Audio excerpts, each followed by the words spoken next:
Ya, saya kira dalam tafsir itu bahasa ini menjadi alat yang digunakan untuk memaknai. Ketika Anda memaknai sesuatu itu juga sangat ditentukan oleh cara pandang hidup Anda sendiri atau perspektif kehidupan Anda sendiri. Jadi banyak bahasa atau kalimat yang direduksi menjadi berbeda pemaknaannya. Sama seperti kalimat yang lain, radikal. Kalau kita mendengarkan radikal itu yang dibayangkan Anda apa? Sing gendong bom kae, terus apa jenenge ekstremis. Padahal radikal itu kan dari kata radik itu dari dasar. Artinya orang yang hidup dari dasar-dasar kehidupannya malah ini kan nasib kalimatnya itu buruk sekali ini. Nah, masih banyak kalimat-kalimat yang sebetulnya pemaknaannya tidak seperti itu menjadi negatif. Sama seperti memerangi narkoba, memerangi korupsi, itu lah ya apik. Ya nanti nih teman-teman Pukat ini yang besok mau menyelenggarakan acara di UGM ada di sini. Nanti saya harapkan untuk ini ada hubungannya nih memerangi korupsi. Masa nguri-uri korupsi kan ya ora pantes tuh ya. Korupsi ya diperangi gitu. Oke, nanti teman-teman bisa kalau di tengah jalan ada hal yang ingin ditanyakan kepada Cak Fuad, masih ada waktu. Nah, ini ada hubungannya nih tadi yang terkait dengan orang-orang Yahudi yang mengkhianati janji itu. Nah, dia ngomong Jerman sing mlebu rene. Nah, saya pengen nanya tuh hubungannya Hitler mateni Yahudi ini apa ngono lho. Atau jangan-jangan ini ada isu yang sudah berkembang atau ini yang perlu diteliti lebih lanjut, bukunya juga sudah keluar bahwa Hitler itu meninggal di Indonesia, kawin dengan orang Indonesia. Jangan-jangan Hitler ki ngerti aku melayu Indonesia wae mergo nang Jawa terutama ki wonge ora seneng karo Yahudi, dadi dhek melayu dene ngono lho. Ampuh piye engko carane. Saya harapkan Anda Mas Hendrik kira-kira isu tentang atau ini cerita tentang yang ditulis di dalam buku apa itu namanya tentang hitam di Indonesia ya. Ya. Ya. Sebenarnya itu saya baru dapat tadi pagi ordernya, minta tolong dong supaya nanti malam ada bicara tentang Hitler mati Indonesia, itu buku yang belum lama terbit di sini. Itu buat saya sendiri buat dari satu teori yang baru ya, tentang keberadaan dan kematian Adolf Hitler di Indonesia. Tapi setelah ini Pak Hendrik, sebelum kematiannya nih yang paling utama dulu ini orang Indonesia, saya sendiri kalau membayangkan Hitler, pelajaran atau informasi yang sampai ke saya dan pada umumnya orang di Indonesia, Hitler itu kan medeni kejam gitu loh ya. Nah itu gimana nih menurut Anda sebagai orang Jerman? Iya, jangan-jangan orang Jerman sendiri juga meyakini seperti itu. Ini mau dipojokin ya? Loh ya, piye kok kanirene kok ora gelem dipojokin ya. Lah apa dene dadi bule. Ya. Itu bukan kesalahan saya jadi bule kan.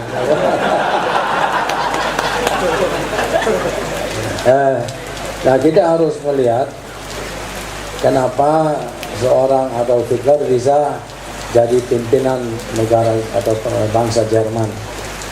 pada tahunan 1928-29 situasi dunia itu sangat buruk. Ya, ada kejadian namanya Black Friday, di mana itu bursa-bursa di seluruh dunia tutup, tidak dagang lagi, dan situasi makin buruk sehingga seperti di Jerman kan terjadi banyak PHK, orang mulai mengalami kelaparan, masyarakat itu makin sulit.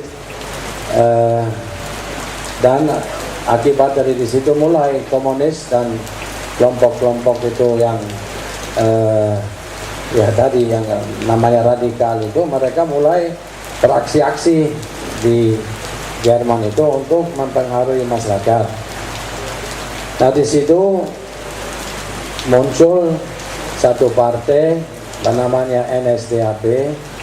Kalau bahasa Jerman National Sozialistische Deutsche Arbeiterpartei, atau kalau di bahasa Indonesia kan Partai Buruh dan Sosialis Jerman. Itu antara lain yang salah satu dari pimpinan di situ Adolf Hitler. Dan beliau itu dia memang sangat berbakat untuk propaganda. Kalau beliau itu berpidato itu luar biasa, bisa mempengaruhi masyarakat itu. Nah, akhirnya juga pada tahun-tahun itu Jerman sedang bercoba untuk menjadi negara demokrasi. Ya, waktu ini dinamakan Republik Weimar.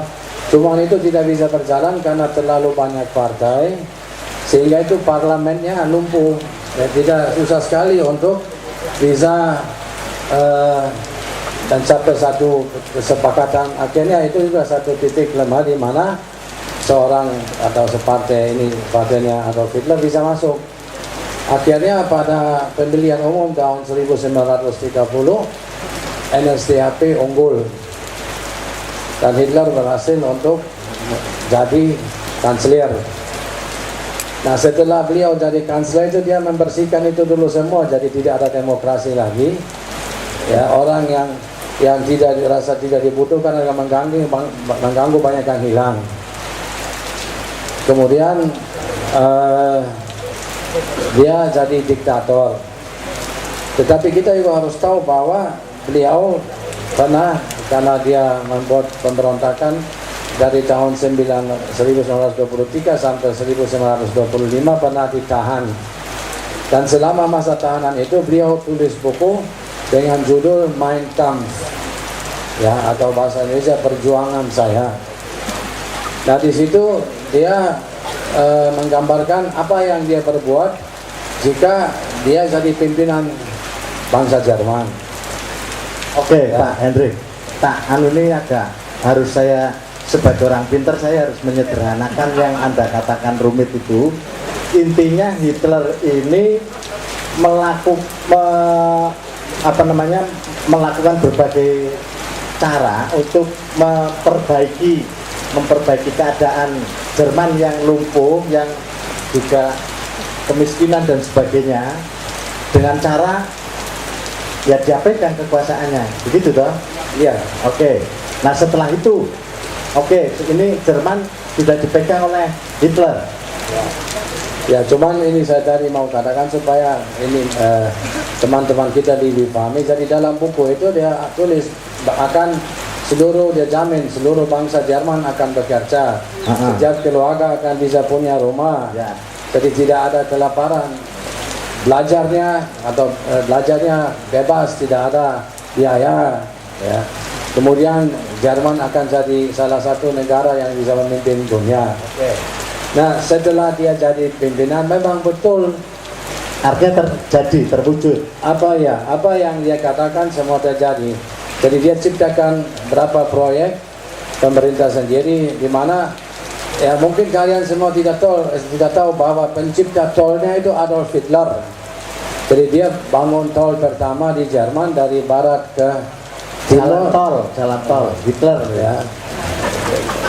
Ya, makanya di Indonesia juga ada kan? Ya, bukan insinyur Sutami tapi Hitler. Oke, bro. Jadi di situ kan perlu banyak tenaga. Kemudian mereka ada proyek-proyek irigasi di bagian Jerman Utara. Dari situ semua proyek pemerintah di mana perlu banyak utara, jadi banyak orang dapat kerja. Kemudian Hitler bangkit lagi tentara Jerman ya yang namanya Deutsche Wehrmacht, dan dia meyakinkan bos-bos industri supaya mereka produksi alat-alat perang dan senjata. Akhirnya situ juga banyak, kembali lagi perlu banyak tenaga. Akhirnya terjadi semua orang bekerja, orang pelan-pelan semua bisa punya rumah, negara aman. Saya sih lahirnya setelah zaman ini, cuman saya pernah diceritakan sama nenek saya bahwa pada saat itu mau pergi dari rumah, ditinggalkan rumah tidak terkunci, juga takut tidak akan ada maling.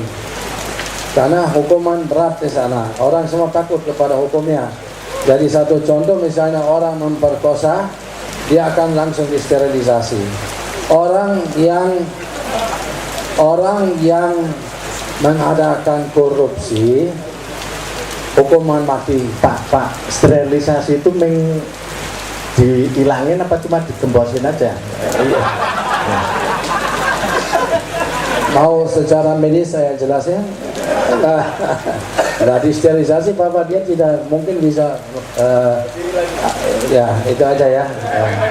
Dia dengan obat kuat juga enggak. Nah itu orang yang berkorupsi hukuman mati karena dianggap dia mencuri uang masyarakat ya. Jadi sekolah-sekolah semua free sampai selesai kuliah. Jadi orang semua punya kesempatan yang sama. Oke Pak Hendri, intinya bahwa Hitler telah memenuhi janji apa yang dia janjikan sebelum memegang kekuasaannya. Oke, silakan Cabrang bertanya lebih lanjut. Saya pengen tanya dua hal nih Pak Hendri ya. Tentang Hitler ini menarik soalnya, bukan tentang kumisnya ya maksudnya. Tapi pertanyaan saya pertama, Hitler ketika dia memenangkan kekuasaan kan pasti juga ada tadi itu bikin buku dan segala macam, pinter pidato. Saya dengar dia juga memanfaatkan sentimen rasa sakit hatinya bangsa Jerman terhadap kekalahan Perang Dunia Pertama. Apa itu benar? Saya pengen konfirmasi itu dulu. Iya betul, karena dia merasa itu kesalahan dulu kan waktu itu Perang Dunia Pertama Jerman masih kaisaran. Jadi dia merasa karena waktu keadaan sudah parah, kaisar dia meninggalkan Jerman, dia jadi asilong ke Belanda. Jadi dia merasa kecewa ya, ditinggalkan oleh pimpinan. Akhirnya kalah perang, dan yang akhirnya yang susah-susah itu masyarakat. Ya, waktu ini tidak ada pimpinan, jadi segala kekacauan terjadi. Ya, kemudian itu waktu ini juga karena Jerman kalah perang, ada berapa bagian negara Jerman juga diambil sama Prancis. Nah, itu dia ambil kembali juga. Ya, jadi terus sebenarnya kan juga waktu ini dibilang Jerman tidak boleh punya tentara lagi, tapi itu masa bodoh, harus ada. Ya, jadi akhirnya ya banyak yang sudah tidak suka dia. Terus satu hal lagi yang terjadi ya, kita juga semua tahu bahwa Hitler itu akhirnya kejam dengan orang Yahudi. Dan tapi saya kira itu banyak orang tidak tahu akibatnya. Ya, sebabnya kenapa dia bisa sama orang Yahudi seperti itu. Itu kita harus tahu bahwa Hitler itu sebenarnya orang Austria. Dia lahir di Braunau di Sungai Inn, dan keluarga dia keluarga miskin. Yang pernah terjadi bahwa orang tua Hitler harus pinjam uang dari orang Yahudi. Tapi karena mereka tidak bisa bayar kembali, akhirnya adik Hitler yang perempuan diambil oleh Yahudi dan dijadikan pelajar di Vienna. Nah itu salah satu hal kenapa Hitler itu kejam dengan Yahudi. Dan juga karena dia lihat mereka itu kuasai semua finance, semua industri, sehingga mereka sudah sebenarnya berusaha juga dia mau kuasai dunia. Ya, kalau kita lihat ke negara-negara di mana-mana yang pegang bank, yang pegang duit yang besar itu Yahudi, kayak di Amerika juga. Ya. Jadi akhirnya Hitler jadi kejam dengan Yahudi, dan dia mulai pelan-pelan dia tangkap mereka dan dia berhasil untuk membunuh 6 juta. Ya. Jadi itu lumayan banyak juga. Tapi hal-hal itu sebenarnya jadi sekarang buat kita bangsa Jerman masalah. Karena sampai dari waktu habis Perang Dunia Kedua sampai sekarang itu selalu Israel atau Yahudi selalu bilang ini Jerman, lu jangan banyak macam-macam. Kau punya kesalahan begitu. Jadi kita selalu diketok. Ya mau apa-apa, lo ingat kan? Malah saya bilang kok saya waktu kejar ini saya lahir juga enggak, mana saya mau ingat. Ya. Jadi itu pun jadi selalu senjata Yahudi sehingga saya merasa kok kenapa saya harus makan tainnya mereka itu. Ya. Jadi dan selalu Jerman tunduk. Kalau Yahudi apa? Ya kenapa? Selalu diingatin masalah itu. Jadi tapi itu kan akibat ini karena kalah perang dan selalu siapa yang kalah selalu digambar itu kayak iblis ya. Hitler kan kalau lihat titik di mana di Inggris, di Amerika, di mana-mana kalau lihat apa ada film, ada tulisan, ada apa selalu dia digambar seperti iblis. Tapi saya merasa Hitler itu dia ada sebenarnya saya ada dua kepribadian. Satu yang baik yang untuk masyarakat segala-gala, tapi juga ada satu yang kejam ya, di mana dia ingin menguasai dunia. Saya kira itu satu hal yang tidak baik. Saya ada pertanyaan nih tentang kita kan tahunya sejarah tentang Hitler itu kan bahwa dia di mana dia punya bendera yang sangat besar, bahwa dia ngomong begini, bangsa yang paling unggul itu bangsa Arya. Itu memang benar strateginya Hitler atau itu produk sejarah?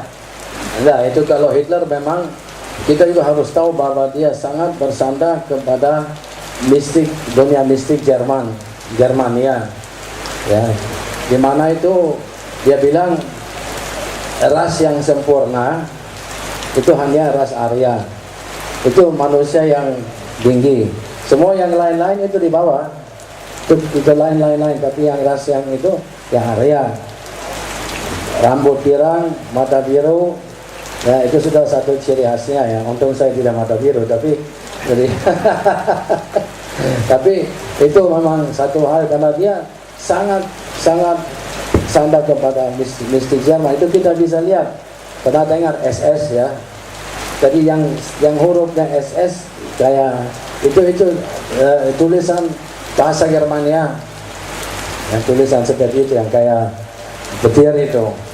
Kemudian yang lucunya itu Hitler kan selalu melawan orang beragama. Tapi di semua di militer dia di mana-mana ada lambang agama. Lambang utama bendera Jerman pakai palang. Kedua, dia punya Afrika Corps yang berjuang dulu di Afrika. Dia gunakan bulan sabit. Itu lambang Islam. Di bendera apa? Swastika, orang Hindu. Jadi segala macam-macam muncul di situ.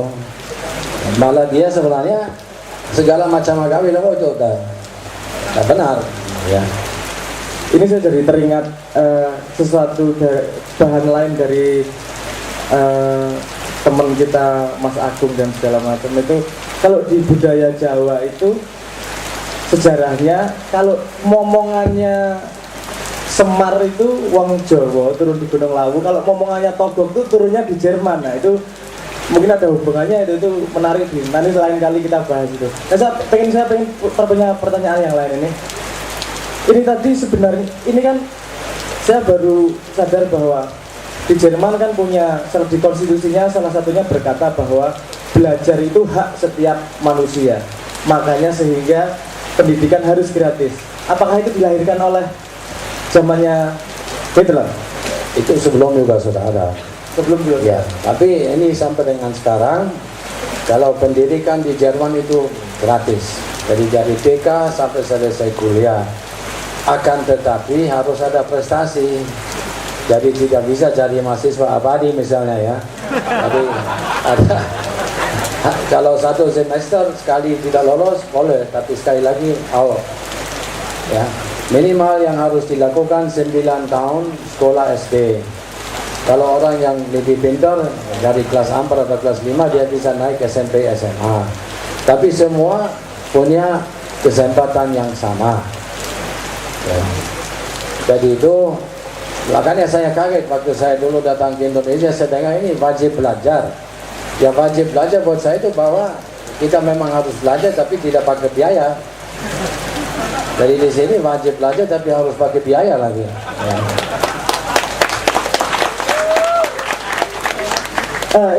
Lanjutan dari pertanyaan tadi, kira-kira peraturan atau budaya atau mungkin peraturan hukum yang diciptakan pada zamannya Hitler dan masih berjalan sampai sekarang itu kira-kira apa aja, Mas Henry? Ya yang jelas masalah ini soal belajar. Yang jelas juga banyak undang-undang yang dulu sudah eksis juga diteruskan ke Republik Federal Jerman. Ya, karena memang sudah bagus. Seperti sterilisasi tadi masih dipakai sekarang? Tidak. Itu tidak boleh lagi. HAM ya, HAM urusan. Iya, betul. Tapi kalau menurut saya sih tidak salah ya dibuat begitu kan, orang sudah buat kejahatan begini daripada dia buat lagi ya lebih baik diputusin aja kan. Ya. Oke, yang menarik dari apa yang diutarakan Henry tadi bahwa ini anunya aja pelajarannya bahwa bahkan untuk menciptakan sesuatu yang baik, sesuatu yang bermanfaat bagi masyarakat banyak, itu salah satunya adalah Hitler menghilangkan demokrasi. Karena demokrasi justru bisa menghambat tercapainya tadi yang capaian-capaian kesejahteraan dan sebagainya. Tetapi saya nggak akan teruskan itu, kembali kepada isu yang awal tadi yang konon katanya Hitler mati di Indonesia sebagai dokter sebagai dokter Koch dan sebagainya. Mungkin secara singkat Hendrik bisa ya saya itu. Sudah sempat tadi pagi baca bukunya. Tapi memang saya kagum karena saya lihat yang penulisnya Insinyur KGBH Suryo Guritno MSc, dia sangat sistematis dan sangat teliti adakan penelitian untuk bisa tulis buku Hitler mati di Indonesia. Memang banyak hal itu di buku tersebut menuju bahwa teori itu benar. Seperti buku kecil yang dimiliki oleh istri Hitler yang namanya Sulaisi. Kemudian kesaksian oleh Dr. Sosro Husodo yang berapa kali ketemu Dr. Koch, ya itu nama Hitler di Indonesia. Juga kelihatan bukti dokumen keimigrasian, ZIM dan lain-lain, dugaan bahwa Dr. Koch sebenarnya adalah Adolf Hitler. Akan tetapi belum ada penelitian secara ilmiah yang bisa membuktikan bahwa Dr. Koch betul adalah Adolf Hitler ya. Jadi saya lihat dari satu blognya, jadi di mana ada peneliti senior LIPI katakan bahwa pembuktian yang ada tidak cukup untuk membuktikan bahwa Koch betul ada Hitler. Jadi, tapi saya kira itu buku itu sangat menarik. Jadi kalau sempat coba baca saja ya. Tapi untuk saya itu yang selalu prinsip saya, dari segala kebudayaan dan segala macam-macam kita boleh ambil yang baik saja. Ya, bukannya kita harus tutup mata, ada baik di mana ya udah kita boleh aja kita tiru, tapi yang jelek jangan. Ya. Jadi salah satu itu yang saya kira itu pasti kalian setuju semua, kalau di sini wajib belajar, tapi wajib belajar dengan bebas biaya kan, itu ya. Oke, saya kira kita bisa memetik pelajaran dari apa yang diungkapkan oleh Henry soal Hitler dengan pengetahuan kita yang hampir mayoritas menganggap Hitler itu jahat, tidak ada dimensi ternyata kan tidak seperti itu. Juga sama ketika kita memahami Qaddafi juga yang kita lihat kan fisiknya, gayanya dan sebagainya.